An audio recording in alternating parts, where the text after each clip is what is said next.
Cześć, z tej strony Karolina z www.drycha.com. Łuskowe czy serenkowe tło to projekt idealny na wiele okazji, bo możemy zrobić bożonarodzeniową karpiową kartkę, karnet do prezentu dla wędkarza, dekorację domu, czy okładkę szkicownika dla kogoś, kto ma wzikane na punkcie syren. A to tylko kilka pomysłów. Jest to też idealny pomysł na wykorzystanie papierowych ścinków. Mam specjalną teczkę, do której trafiają arkusze pomazane tylko trochę, ścinki z kartek, paski po docinaniu papieru i tak dalej. Białe łuski też wyglądałyby ciekawie, ale postanowiłam, że pomaluję te wszystkie arkusze akwarelami. Wybrałam paletę zieleni, niebieskiego i fioletu. Skorzystałam też z techniki z solą, które przedstawiałam w jednym z wcześniejszych filmików. Po raz pierwszy takie tło zrobiłam, przygotowując kartkę na wyzwanie Underwater Challenge na steampunkowym blogu. Wymyśliłam, że z trybików mogę zrobić rybiołuski i tak to się jakoś potoczyło. Tworzenie akwarelowego tła to świetna zabawa, mogłabym spędzić na takim malowaniu jeszcze sporo czasu, ale nie planuję ozdabiać całej ściany jeszcze, więc zatrzymałam się po kilku kawałkach papieru. Po porządnym wysuszeniu papieru zdjęłam z niego sól i wycięłam całą masę kół za pomocą dziurkacza ozdobnego.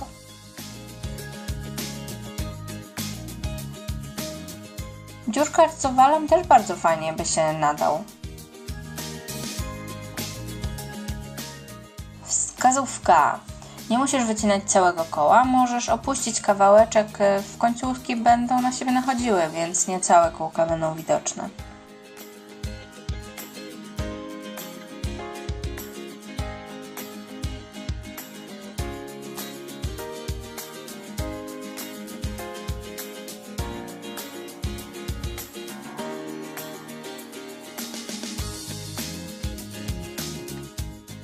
Wycięte elementy możesz powyginać jak popularne chipsy z tuby, jeśli tylko masz ochotę na mocniejszy efekt 3D. Klejenie kółek zaczynamy od dołu kartki bazowej. Nakładanie kleju precyzyjnym aplikatorem na łuski jest ok, ale ja nakładałam klej tak jakby hurtowo, rządek po rządku, używając do tego pędzla silikonowego. Było to dla mnie po prostu wygodniejsze i stwierdziłam, że tak będzie szybciej. Jeśli masz ścinki czarnych lub po prostu ciemnych papierów, to spróbuj zrobić wersję z jakimiś perłowymi farbami. Efekt będzie bardzo ciekawy. To coś dla srok. Uwaga! Nawet najfajniejsza gilotyna może nie poradzić sobie z tyloma warstwami papieru. Miałam nadzieję, że jednak da radę, bo moja gilotyna jest po prostu fantastyczna. Ale no nie tym razem. Więc szykuj się na docinanie kartki porządnymi nożyczkami. Chyba że chcesz docinać łuski przed klejeniem, ale to jest czasochłonne dosyć.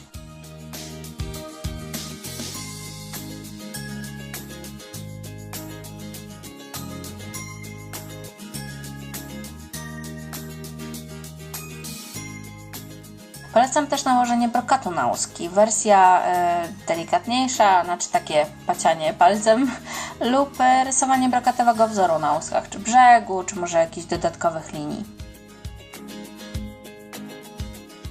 Gilotyna odpadła, ale grube wykrojniki radzą sobie świetnie. Tutaj jest akurat element wycięty wykrojnikiem Sisiksa z serii Tima Holca. To co? Co Ty przygotujesz z łuskowego tła? Na pewno masz już jakiś pomysł, a ja bardzo chętnie zobaczę efekty. Otaguj mnie na Instagramie, a chętnie pokażę Twoją pracę w moich Insta Stories. W tym wideo to już wszystko. Wielkie dzięki za uwagę i do następnego razu. Trzymajcie się, pa! Planując projekt, weź pod uwagę, czy widoczny będzie bok tła, które może nie być zbyt atrakcyjne. Jak przetniemy już te łuski, to te warstwy papieru nachodzące na siebie mogą nie wyglądać tak pięknie. Więc albo postaraj się bardziej, albo wymyśl tak, żeby jakoś te brzegi przykryć. Jeżeli wkładasz taki arkusz z łuskami do ramki, to nie ma najmniejszego problemu, bo widzimy tylko tą fajną część. Natomiast jeżeli chcesz dać komuś taką kartkę, karnet czy coś takiego, no to przeszykuj się, że tamte warstwy będą widoczne.